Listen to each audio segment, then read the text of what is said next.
Hello friend, আমি তোমাদের কাল বলেছিলাম আমি কলিম্পংয়ে কোলাখামে ছিলাম কালকে। আর আমি তোমাদের সকালবেলায় দেখালাম ওখান থেকে কাঞ্চনজঙ্ঘার ভিউ আমার রুম থেকে। আমাদের খুবই সুন্দর, খুবই সুন্দর দেখে এলাম। এখন আমি কোলাখাম থেকে এখানে এসেছি, তোমার রিসেভে এসেছি। আর রিসেভে এসে এখানেও খুবই সুন্দর জায়গা, খুব ভালো লাগছে, খুবই আনন্দ করছি, ফুর্তি করছি। আর আজ তো বছরের শেষ দিন, কালকে নতুন বছর পড়বে। রাত্রে আমাদের একটু প্রোগ্রাম আছে, আমরা বারবিকিউ করবো, বন ফায়ার করবো। আর দেখো আমরা এই হোমস্টেতে উঠেছি।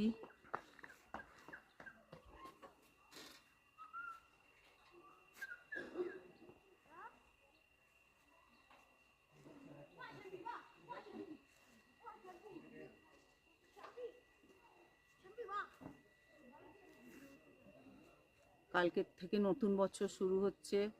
আশা করি নতুন বছরটা সবার খুব ভালো কাটুক, সবাই সুস্থ থাকুক, ভালো থাকুক। আর সবাইকে আগাম হ্যাপি নিউ ইয়ার।